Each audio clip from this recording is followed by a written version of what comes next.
gagaling ka na, gagaling na tayo. Sa Health TV Embassy, tuturuan nila tayo. Nagbabalik po ang Health TV Embassy at Doc, ano nga ba itong tinatawag na alkaline o alkalinity? Ito ba, paano ba ito makakatulong sa mga may sakit na diabetes or dun sa mga may problema, yung sobrang acidic? Okay. Pag sinabi nating alkaline kasi, meron tayong mga tinatawag na pH range. Okay. So, ang normal ng katawan ng tao is slightly alkaline. So, more on 7 plus na pH. Kaya lang, pag marami tayong kinakain na hindi healthy, tapos kulang ang gulay, kulang ang prutas, so, nagiging acidic ang ating katawan. At pag acidic ang ating system, isang reason yun para yung ating pancreas hindi mag-produce ng insulin. Kaya nagiging diabetic tayo. At pagka rin tayo ay acidic, sa mga tissues natin, sa mga muscles natin, hindi rin magte-take effect ang insulin kasi nandun din yung acid. So, when we give the patients, mga diabetic patients, ng alkaline food supplement, or we alkalinize their system, gradually nagre-recover sila. Oh, I see, I see. Yes. Okay. And then, ngayon po kasi may lumalaganap na balita na isang produkto, local pride, local formulation, na sinasabing nagtataglay nitong tinatawag na alkaline. At ito nga po yung Quantumin Plus na I'm sure alam na alam mo to.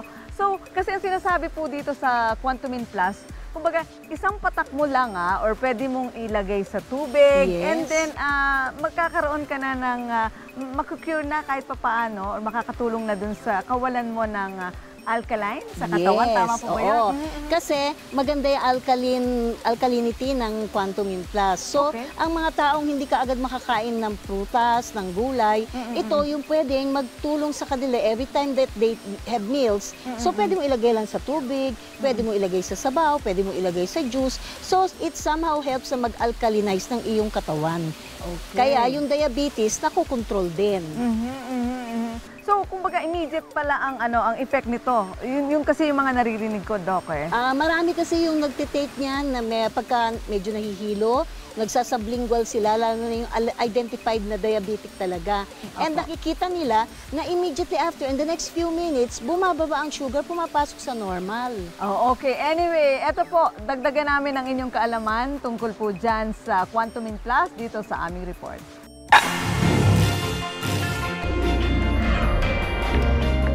Kapag pinag-uusapan ang acidity o alkalinity sa katawan ng tao, di pwedeng di mabanggit ang pH o potential for hydrogen. Kung susukati na parang ruler, may bilang na 1 hanggang 14 ang pH scale. Normal ang katawan kung nasa 7. Pag kulang sa 7, acidic ang katawan. Pag sobra sa 7, base or alkaline. Healthy ang ating katawan kapag ma-alkaline. Ang human blood is 7.4 ang alkalinity. To get healthy po na isang body, dapat nandun yung range po ng alkalinity natin. Kasi below that, medyo meron hindi tayong magandang nararamdaman. And malimbawa, 6 siya or 6.5, meron na pong, nagsasuffer na po yung person ng isang degenerative disease. Ang degenerative diseases ay mga karamdamang nagmumula sa cells at unti-unting nakakaapekto sa mga tissues at organ ng tao. Ang body po pwede siyang maging prone to mga tumors, meron pong weakness ang kanyang katawan. Tapos po may mga concerns po siya sa kidney and bladder. Marami pong nararamdaman na hindi maganda. Kasi po pag sinabi natin degenerative disease, marami pong mga organs or systems na tinatamaan doon.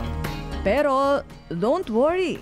Dahil may Quantumin Plus na sinasabing may smart pH o tamang alkalinity effect.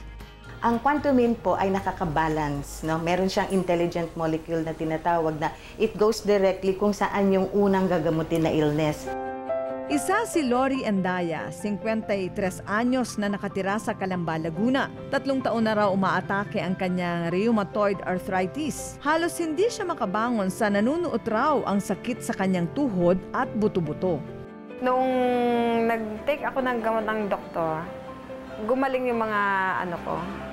And then, nung nagtagal, gumaling yung rayuma ko, pero noong meron akong isang napuntahang nagbigay sa akin ng food supplement, meron silang aparato, nakita doon yung aking kidney, atay, may tama. Because of mga synthetic. Tapos may namit akong ibang, hindi ko nababanggitin ko ano yung food supplement. Mag-1 taon na akong nagtitake, pero nagtatanong sa isip ko, bakit ang laki na nagagastos ko? Ganon pa rin yung nararamdaman ko. Minsan wala, minsan nasakit, ganon. Dito to the rescue ang isang health supplement na may Smart pH content. Kaya niyang pababain ang kirot hanggang sa tuluyan ng mawala ito dahil sa tuloy-tuloy na paggamit niya dito. Sabi ko, wala namang mawawala. Sa akin, mamura. Kasi kaysa dati kong iniinom na sadyang mahal. And then Sunday, sabi ko, in though 10 drops, susunod 5 drops na lang. Hindi ko sinunod yun. 10 ako ng 10. Dahil sa kagustuhan ko na gumaling. At sa ilang araw ni Lori na pag-inom at pagpapahid ng Quantumin Plus, ramdam niya ang pagbabago sa kanyang katawan at kalusugan. Ang naramdaman ko dito sa sa tuhod ko, every morning kakatukin ako ng anak ko kasi kukunin niya susi ng gate. Ang tagal ko talagang magbukas kasi hindi agad ako makabangon. Kasi kapag natutulog ako na nakaliko yung ano ko, kailangan dahan-dahanin ko pang iunat. Kaninang umaga, kumatok yung anak ko. Ang bilis ko. Sunday, Monday, Tuesday, Wednesday. Kaya ako nag-skirt. Sabi ko, kasi iba to malaki. Medyo pero nakita ko, medyo pantay na siya. Kaya sabi ko, amazing. Kaya na-excite ako sa mama. Sabi ko, sige nga, punta ako sa main office. Sabi ko, sige. Try ko. Hindi ko pa nauubos yung siguro wala pa siyang kalahati. Tuloy-tuloy ang paglakas ni Lori. Ngayon, mas nakalalakad na siya ng walang aray-aray. Looking forward siya sa pagsayaw sa kanyang Zumba class. Talagang kinakarir ko kasi nakita ko yung effect talaga ng Quantumin. Kaya hindi ko ito ipagdadamot na i-share ko sa iba.